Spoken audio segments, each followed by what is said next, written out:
은근 신경도 쓰이네요. 걱정은 아니지만. 그래도 오늘은 반가운 분들이 오셔서 기대에 부응하는 것 같습니다. 또 하나 어려운 거는요. 부처님께서 설하신 것들, 법문, 경전에 보면 후대 사람들이 평하기를 부처님의 법문이 대기설법이라고 하거든요. 그러니까 대기설법이라고 하는 건 지금 이렇게 말씀드리는 것도 아이들한테는 어려울 건데 사람마다 심성과 배경이 다 다르잖아요. 이제 한마디로 이제 근기라 그러는데 그 근기에 맞춰서 그 맞춘다라는 걸 대자라고 표현을 해서 근기에 맞게 부처님께서 법을 설하셨다, 말씀을 하셨다 그래서 대기설법인데 지금 이 작은 공간에도 이 10살이 채 안 되는 아이들과 60이 훨씬 넘은 분들이 이렇게 한 자리에 모여 계시고 다양한 직업도 계실 거고 하니까 이게 어디에다가 이 초점을 맞춰서 부처님 가르침을 전해야 될지 저한테는 그게 또 하나의 과제인 것 같습니다. 아까 그 관상거사님께서 처음 법회 시작하실 때 10월 첫째 주 연꽃선언 정기법회를 시작한다고 했잖아요. 그 소리를 듣는 순간 벌써 10월, 예. 날수록 우리가 정한, 일반 사회인들이 정한 똑딱이라는 그 시간을 1초라고 하고, 그거를 60번 하면 1분이라고 하고, 그 1분이 60분이 되면 1시간이라고 하자. 그리고 그 1시간이 24개가 되면 하루다. 이게 우리가 정한 거죠. 그리고 그 하루가 또 7번 되면 한 주. 그게 52주가 되면 1년이 되는 거잖아요. 그러니까 우리가 정한 거예요. 근데 불교에서는 그 똑딱도 아닌 그 짧은 순간을 찰나라고 하죠. 그리고 우리는 10년, 100년 뭐 이렇게 얘기하지만 인도 사회에서 부처님이 이렇게 나고 자라신 그 사회 2600년 전에는 그 단위를 겁이라고 한 부분이 있어요. 그러니까 셀 수 없을 만큼 오랜 기간. 뭐 더러 혹자는 책에 보면 커다란 바위가, 집채만한 바위가 천상의 동남 동료들이 한번 내려왔다가 앉아서 쉬었다가 일어날 때 그 스쳐서 닳아지는, 그 마찰로 인해서 닳아지는 그 바위가 없어지는 시간을 한 겁이라고 한다는데 셀 수 없는 거죠, 실은. 예, 가늠할 수 없는 그 시간. 그래서 불교에서는 여러분들에게 뭔가 이해를 돕기 위해서 구사하는, 표현되는 용어가 굉장히 다양하고 뜻이 깊어요. 근데 이제 오늘 그 중에 하나가 이 시간인 것 같아요. 시간, 세월. 벌써 현우는 하품하는데 예. 이 시간이라는 게 제가 아는 바로는 대표적으로 여러분들이 잘 아시는 원효 스님 있잖아요. 신라시대 때 원효 스님. 제가 접한 책들 중에서 시간의 개념을 두고 많은 선사들이나 조사 스님네들이, 그 선험자들이 열심히 공부해라. 부처님께서도 너 자신을 들여다보고 방일하지 말고 게으르지 말고 공부해라. 이게 이제 마지막 유언이었었는데 그런 것처럼 시간을 두고 간곡히 부탁하는 이야기들이 덜어 있어요. 남겨져 있는 내용들이 있는데 오늘 생각나는 건 그 중에서도 원효 스님이 저술한 발심수행장이라는 책이 있어요. 굉장히 짤막한 책인데 거기에 보면은 굉장히 저희에게 유익한 내용들이 많죠. 굉장히 많은데 그 원효 스님께서 그 책에 인용한 구절들을 보면 그 시간 개념을 두고 설명한 부분이 있다 보니까 오늘 그런 것들이 한번 여러분 이 자리에서 소개해 드리면 어떨까 그런 생각도 해봤습니다. 거기에 이제 첫 번째는 혹지백년이라는 말이 나와요. 이제 한순간에 100년이라고 할 때 너희들이 왜 공부를 안 할까 그런 이야기들을 합니다. 또 하나는 너희들의 인생이 얼마나 길길래 그렇게 게으름을 피고 거기에 묻혀 사느냐라는 이야기를 해요.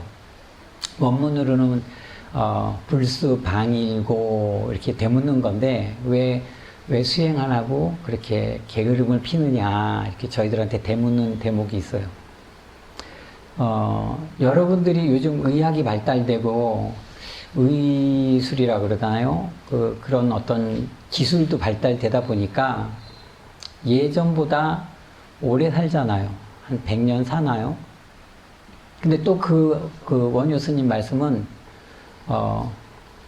이 100년 탐물이, 그러니까 100년 동안에 우리가 탐하는 것들이 일조진이다. 하루아침에 이슬처럼 다 사라질 거다.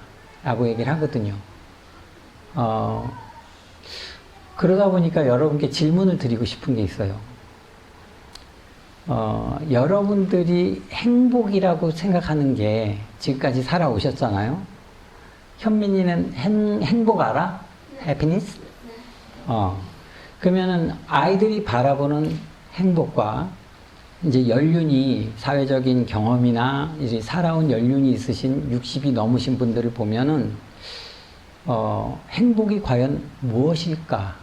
저희도 그걸 궁금하게 생각하거든요. 특히나 달라이라마 스님이 쓴 책에 보면은 제목이 해피니스예요. 행복이란 과연 무엇일까?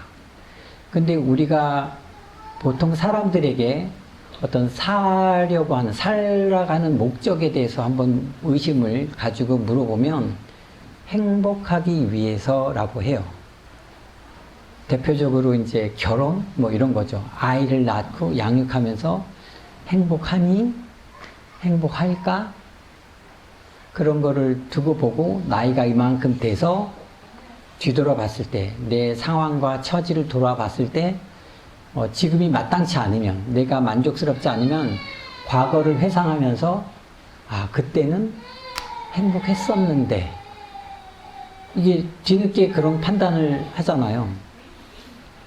그런 것처럼 우리가 행복이라고 생각하는 것들에 대한 기준이 사람마다 그 상황마다 때때마다 많은 차이가 있는 것 같아요. 그래서 속가에 사는 일반 사회에 사는 분들의 행복은 아마도 사랑을 얻게 되거나 뭐 결혼, 배우자 그걸 확인하는 순간 행복해라고도 하죠. 그래서 뭐 꽃을 들고 아니면 어떤 의식을 치를 때 뭐 졸업이라든지 어렵게 그 과정을 마쳤을 때 무한히 행복하다 라고 하기도 하고 아니면 뭐 드라마상에서 나오는 거지만 정말 수년간 노력한 끝에 집을 샀어요. 어렵게 뭐 대출을 받아서건 어쨌든 내 이름이 들어간 아내 이름이 들어간 집을 샀어. 그래서 남들과 비교될 만큼 우리가 잘 사는 것 같아. 그런 동네에 살고 있고 시설도 좋아. 새 아파트고 새 집이고. 그래서 첫날 거기에 가구를 들이고 뭐 한번 두 부부가 손을 꽉 잡고 고생했어. 이제 행복해? 행복하다고 할지도 몰라요.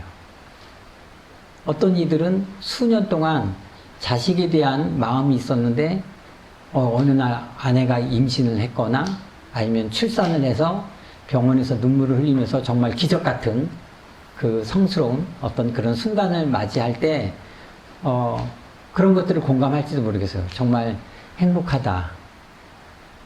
아니면 대선에서 승리했을 때 막 환호성을 지르고 야 이런 행복한 순간이 또 있을까? 그런 것들 있잖아요. 아니면 정말 그 로또에 당첨됐을 때 예, 이런 거 전부 다 어떤 순간으로 보면은 앞에 수식어로 행복하다고 할 수 있을지도 모르겠어요. 동의하시는가요? 행복할 수 있겠다. 예, 그거의 어떤 정의로 행복. 근데 이게 영원하지가 않아. 그 로또에 당첨된 돈으로 투자를 하거나 돈을 빌려줬는데 못 받게 되거나 사기를 당하게 되거나 그런 불안감이 있잖아요. 이 돈 누가 또 달라 그러면 어떡하지? 그러면 순간의 행복이 지속될 수가 없어요. 결혼? 그 순간은 정말 행복할지 몰라. 근데 동시에 이 행복이 얼마나 갈까? 남편이 변심하진 않을까? 아내가 아프지는 않을까? 이게 또 다른 부분이 또 내 마음 안에 자리를 잡네요. 그게 이제 근심이죠. 앞에 거는 불안이고 뒤에 건 근심이야. 아이를 낳아서 너무 행복해. 근데 이 아이가 아프지 않고 잘 자라주나요? 늘 걱정돼. 그래서 이게 꾸준하게 유지되지 않아요. 여러분들이 말씀하시는, 여러분들이 바라는, 여러분들이 얻고자 하는 그런 행복은 일시적이라고 할 수 있어요. 영원하지 않아. 늘 변해요. 그리고 여러분들이 말하는 앞서 몇 가지 예를 든 것들은 얻는 거예요. 얻는 것. 쟁취하는 거예요. 권력이건 돈이건 사랑이건 다 얻음으로써 전제가 되어지는 행복이라는 건데, 부처님이 가르쳐 주신 우리가 공부하는 행복은 이게 덜어내는 거예요. 내려놓는 거. 욕심도 내려놓고, 화도 내려놓고, 불안도 내려놓고, 모든 거를 덜어내는 게 불교에서 말하는 행복이에요. 그래서 그거를 덜어냈을 때 평온한 상태가 우리가 바라는 어떤 상태인 거죠. 그리고 그것을 끊임없이 노력하고 반복해 나가는 건 역시도 우리는 이제 수행이라고 표현한다고 말씀을 드렸는데, 그게 어쩌면 우리가 찾고자 하는 행복인지도 모르겠다. 여러분들이 동의 안 하실지도 모르겠는데, 저희들은 그렇게 살아요. 그래서 걱정과 근심, 불안 이런 게 없지는 않지만 자꾸 덜어내려고 하고 안정된 어떤 마음가짐이나 그런 평화로움 같은 것들을 요구하다 보니까, 우리가 지향하다 보니까 여러분들보다 짜증이나 화나 원망이나 비난이나 이런 것들을 갖는 기회가 상대적으로 여러분들보다는 적은 것 같아요. 어쩌면 그래서 조금 더 저희가 스님들, 특히 비구니 스님들 보면 나이를 좀 가늠하기가 어렵거든요. 아마 그래서 그런가? 예. 한편으로는 여러분들이 건강, 그거를 최고의 행복이라고 생각할 수도 있어요. 건강해야지, 건강이 최고지라고는 하지만 그게 지나치면 또 건강 염려증 같은 게 생기네요. 근데 이게 나만 괴로운 게 아니라 주변 사람들을 힘들게 해. 여러분들은 아직 그런 연배가 아니시라서 잘 모르지만 이제 80, 90대신 분들이 이제 연세가 오래되셨는데도 불구하고 더 살려고, 더 건강을 욕심내고 한다 그러면 자손인 여러분들 입장에서는 그걸 봉양해야 되잖아요. 뒷바라지를 해야 되잖아. 예? 조금만 두통이 있어도 어디 가야 되겠다. 속이 불편해도 병원 가야 되겠다. 예, 이런 것들은 이렇게 순하지 않는 거예요. 그래서 우리가 바라는 행복, 이런 것들이 과연 어디에 얼만큼이나 존재할까? 그리고 내가 그거를 이룰 수 있을까? 근데 뭐 이거는 결론이겠지만, 그건 채워도 끝이 없어요. 왜냐하면 그게 욕심이라는 속성이기 때문에. 오래 살려는 것, 잘 살려는 것, 건강하게 살려는 것, 다. 이건 끝이 없는 거예요. 단지 여러분들이, 부처님, 그 원효 스님이 또 그런 말씀 하셨네요. 문득 생각나는 게. 지혜로운 사람은 쌀로 밥을 짓잖아요. 우리가 어떤 목적이 있다 그러면. 근데 지혜가 없는 사람은 비슷하게 생긴 모래로 밥을 짓고자 한대요. 여러분들이 어떤 삶을 사셔야 정말 우리가 원하는 진정한 행복, 가치 있는 삶을 살 수 있을지 한번 고민해 봐야 되겠죠. 오늘 비가 무척 봄비네요. 철철하게 이렇게 양철 지붕을 울리는 빗소리가 나는데 저는 이 빗소리가 굉장히 차분함을 가져다 줘요. 그래서 이 순간, 이 장소가 되게 행복하다. 인연이라는 거에 세 가지가 있다 그랬잖아요. 그러니까 장소와 시간과 그 대상인데 지금 오늘 이 일요일 날 아침에 이런 장소에 연꽃소년이라는 곳에서 여러분과 함께 있는 게 최상의 행복은 아니지만 반가운 얼굴들, 그리고 좋은 자연환경, 편안한 장소, 이런 것들이 저에게는 작지만 아주 소중한 행복의 순간이 아닐까.